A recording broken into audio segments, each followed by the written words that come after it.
One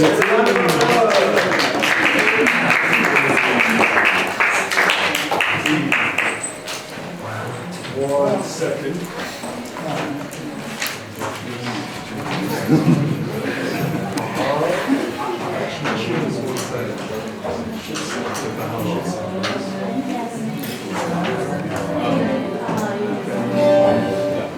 All right, hello everybody. How are we doing?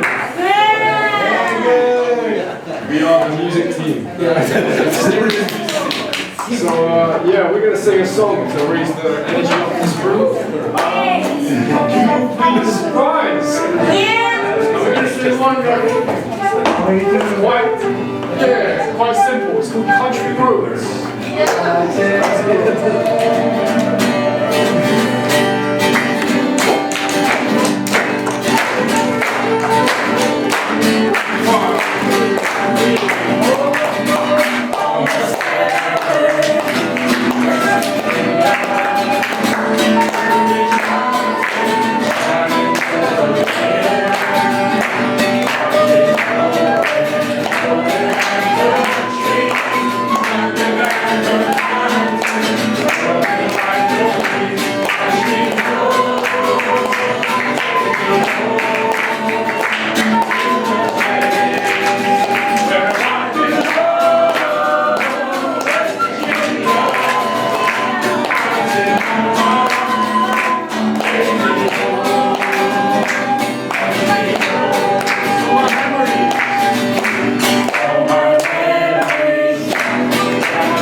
that not tons of energy given to you right now? Yeah. That sounded like 0% there. Can you do that again? Yeah. Thank you. So, now moving on swiftly, we have opening remarks given by our very cherished elder brother, William King. So let me invite him to the stage.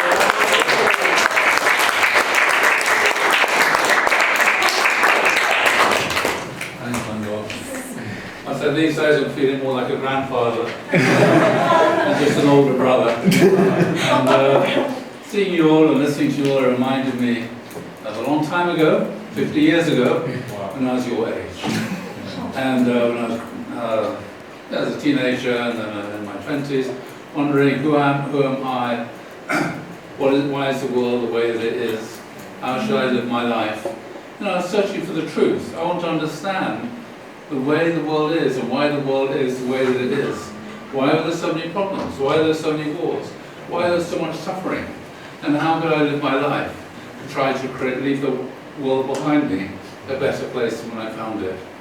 And I was so incredibly touched that one day, when I was 18, I met somebody and they asked me these questions. am I concerned about the world in which I'm living in? And I said, yes.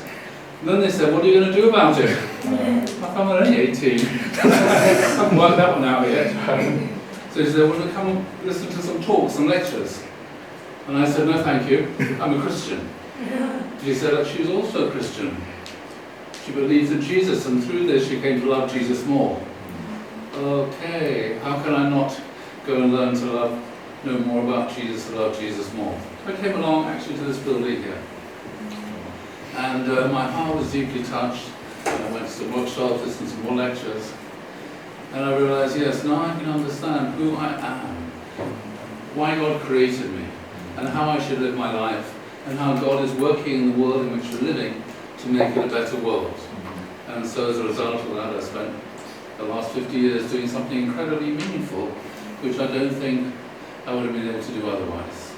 And so for that, I'm incredibly grateful. And I hope you too can have a very profound, life-changing experience during this time when you spend together today. Thank you very much. It's enough from me.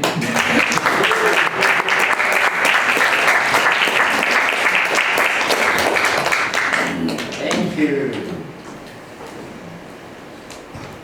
So, we have announcements. Now, the main announcement is the workshop schedule. If you had a real close look at the workshop schedule, it looks like this. Now, it is very packed. It's very, very packed. Like, there is no room for error. We need to make sure everything fits in its nice slot perfectly. So, like I was saying before, that's why we need your help. Okay, we need to work together. Can we do that? Yes! Yes! Thank you. So, in the beginning we have 2 or 3 lectures. No, 2 lectures before lunch. And then after lunch we have a lecture with some sports activities. The weather's looking good, so we might be outside. But for those of you who just want to relax an afternoon, it's okay to take it easy here. Yes. And then afterwards, after we come back from that, we will have more lectures. And then we will have dinner. And dinner would be, actually I don't know what lunch and dinner is, but it's being served by great young chefs in the kitchen. So when you see them, please give them your greatest gratitude. Okay? And after dinner we have our final lecture and testimony. So we're mixing and matching here, which is a perfect combination.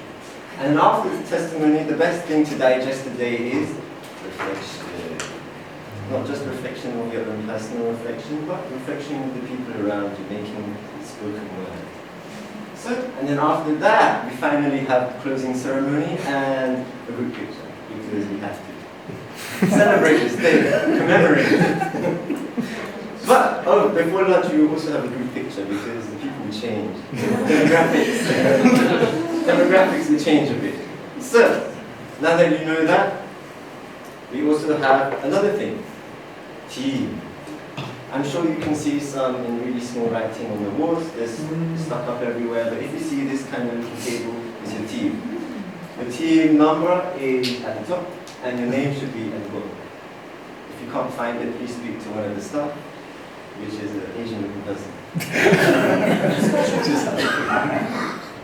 Okay, so yeah, these are for discussions. After lectures, you often saw there was a small 20-minute opportunity for discussion to help you digest and break down, or even inquisitive, so ask more, inquire more about what's going on or what you thought about in the lecture. Yes, so in those discussion times, please sit in your designated teams.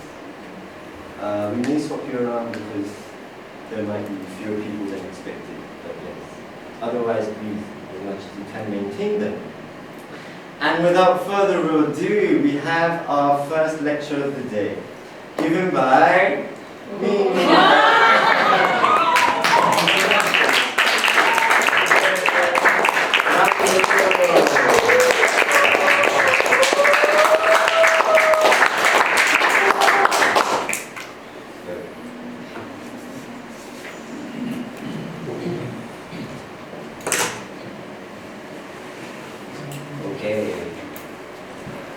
I will be giving you your introduction lecture today. So hello again. Thank you for coming again. Yes. And to begin, I always love to start with interaction to get you on your seat, or on the edges of your seat.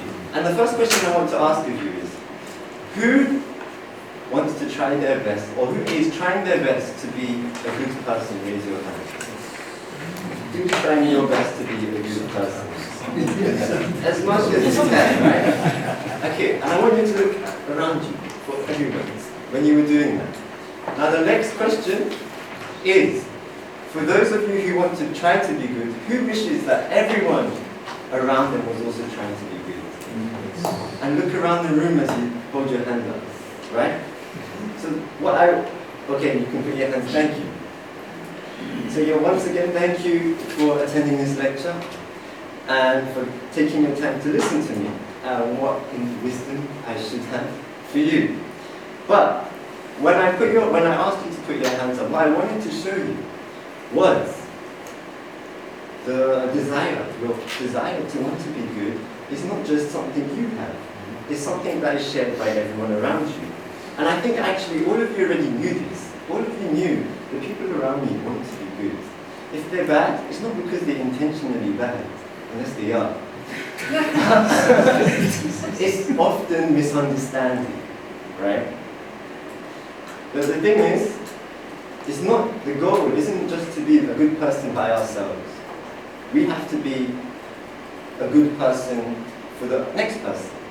So it's not just, the conclusion therefore is, it's not the end, and I say it is not the end for us to be good by our own standards. We need to be good by everyone's standards.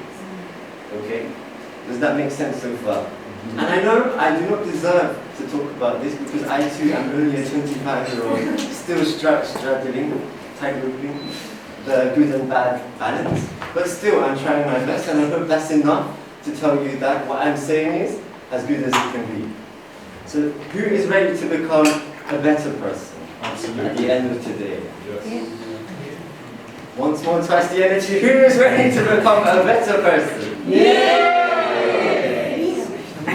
So, the first thing to get you thinking is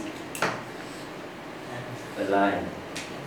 What I wanted to show you with this is, or ask you with this, what's the fewest number of pieces of information you need to draw a line? Talk between yourselves for 30 seconds. What's the smallest number or minimum pieces of information you need to draw a line? Talk, discuss between yourselves.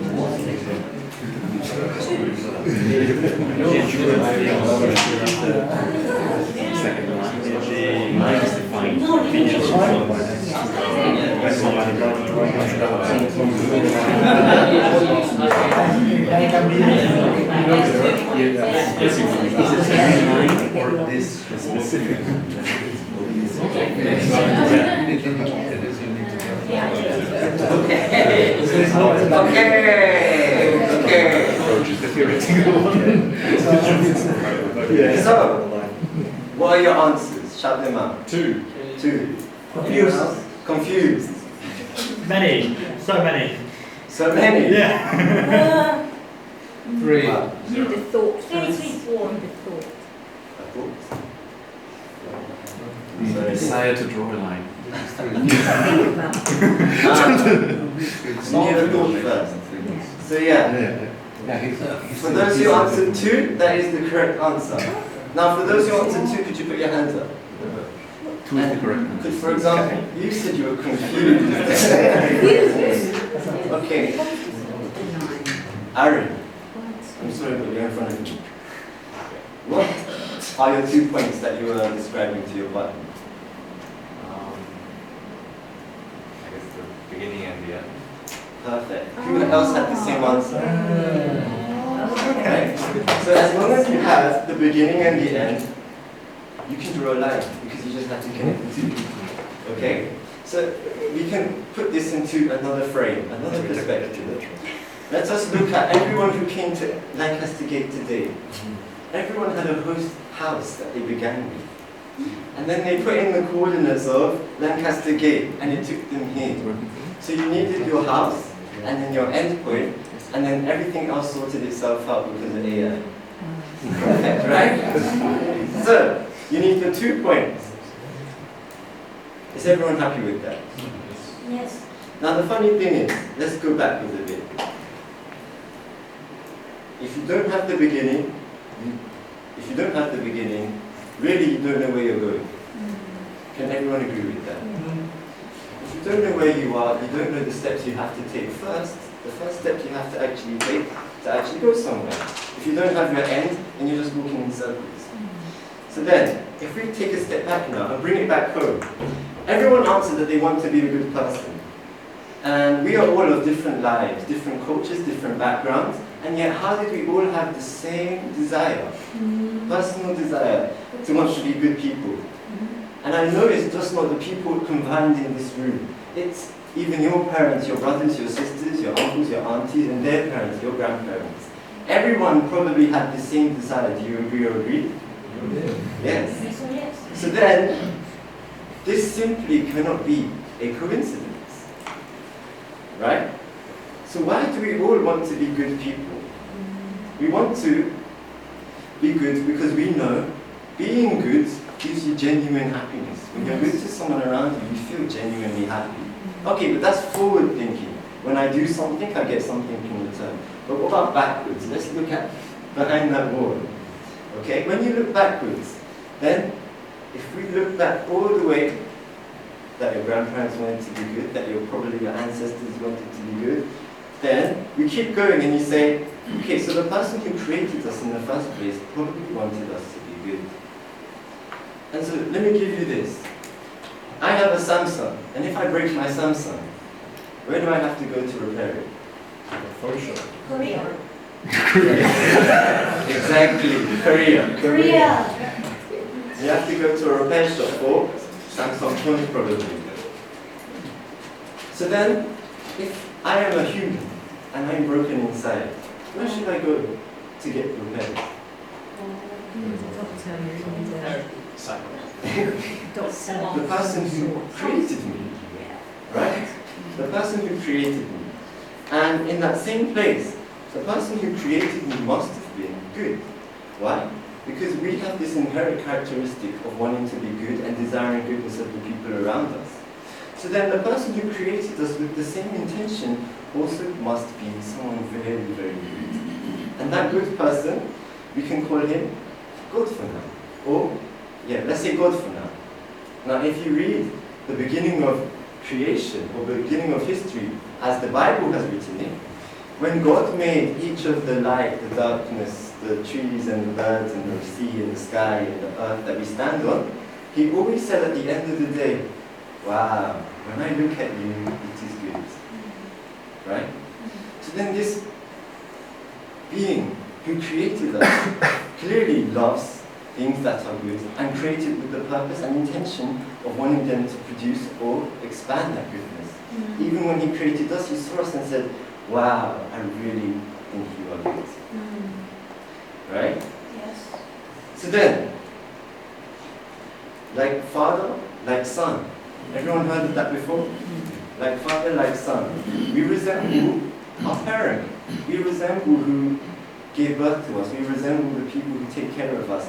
And likewise, we resemble our God who created us. And so we can call, if we take that same intimacy, we can call God our parent. And so then, now that we know all of this, what is? We know that we want to be good, but is being good enough? Is being good everything in life? Of course not, because even as individuals we want to, for example, if you were good and you're happy everyone was good, but you died alone good, are you happy that you died alone good? No, you want to be with someone and share that goodness with. You want a spouse, you want children to share that with and pass it on. So then, just being good is not the end point. So then, we have to go back to our origins and understand, okay, just being good is not good enough. So what really did our Creator want when He created us? What was His motivation behind creating us? And the fact that God doesn't want us to be alone in our lives means God too wanted someone in God's life, in His life. So God must have created out of wanting to receive as much love as we want to receive. God created because He was lacking something. Why? Because how many of you have the ability to feel loved on your own? Don't lie. It's impossible because love comes from a result of interaction. So if God was on His own all along for a long time, then there was no way God could receive love because there was no interaction from God. And so then God gave birth, or God created. And so then now there was something, a partner that He could interact with and finally receive something back. And this made God happy. So then we have to ask the question again, so what really did God create us for? And yeah, were we really existing? So if God gave birth to us and wanted to receive love, were we created just to give love? Were we just created to have babies, to give them love? No! When you have a child, I don't know actually, but if I were to have a child, you'd feel like you want them to be the best version of them they can be, right? You want them to be so amazing, more than you are. So that parental heart must be more to it of why God created us. So then you have to ask the question again, what was the ultimate purpose? What was the ultimate motivation behind God creating us? And so, continuing on, in order to answer all of these, that central question, what shall we do? Now, when you get lost on the sea, what is the tool that you use to find your way? I think whispering. Shouting? Compass. Okay? So, a line is easy to draw because you can see A and B. But when you're on the sea, you don't know where anything is. How do you know where B is? You can know where you are, but how do you know where B is? You can't unless you have some means of direction. And that's where the compass comes in. But of course, to get from our A, our understanding of our current situation, to be understanding what that ultimate purpose was behind God, what His dream was behind creating us, we need to have a compass in life to show us that direction, how to get to be. Because you know, that ultimate purpose, that great motivation, God's dream, is very abstract to understand right now. Very abstract. So how do we make it something digestible? That's where we need step by steps. Let's go back to when we were children. When we were children, we learned from who? Parents. And then how did we learn? Watching. Demonstration. They do something and you copy. So if they do something foolish, then you become a foolish child. If they do something smart, they become a smart child. Right? They learn by watching. We're the same. Just because you grow up doesn't mean your way of learning has changed. Your way of learning is the same. So when you see something bad, you're like, now you have a conscience and you go, should I? But you're tempted. But when you see something good, you're like, wow, I want to do that. Or I want to be that person. I want to have that thing. I want to be this great. So we learn by demonstration. This is really important. So demonstration in more adult terms means we need a template. We need a guideline. We need this rule book to follow so that we can reach the end. That is our compass in life. And then when you know what you are aiming for, and you have the template for you to copy, all you have to do is copy and paste. Repeat after me. Copy and paste. Is that not simple? Right? So, this model probably won't be a physical object like I was talking about. Rather, it should be something that teaches us, like a truth. And this truth will help us understand in a bit more depth and the essence of God's dream and God's ultimate purpose for us. So there are 3 things we need to take away from today. We need to. There's pressure. We need to. 1 is the beginning. So, what is that universal truth? This is for you to, even I haven't discovered, even I haven't fully grasped it. And I am here for quite a long time. 2 is we need to understand God's dream. And then 3 is heavenly parenthesis, motivation behind creating us. So let's say those 3 again. 1, the universal truth.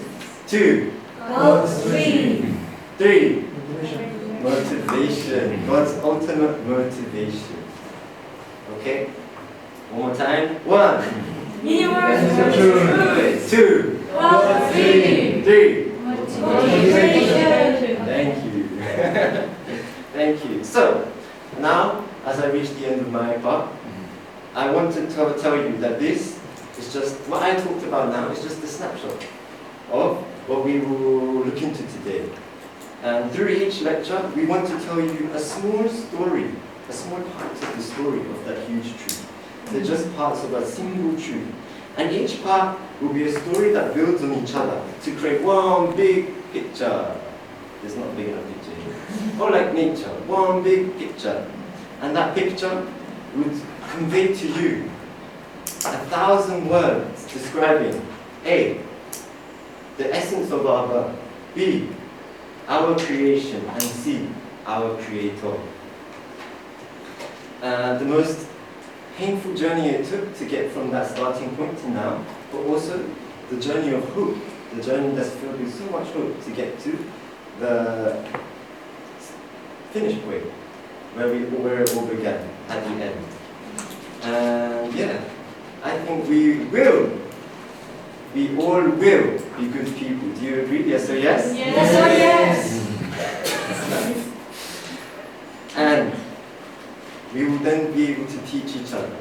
So please sit tight and really do your best to interact with each of the lecturers that will be delivering a message today. Thank you.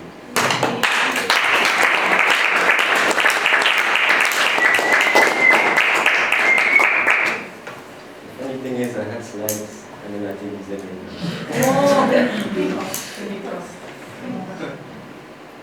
Okay.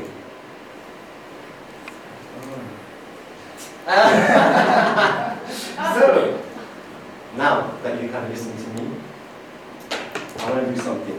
Everyone, let's do a 773 clap. No, 337 clap.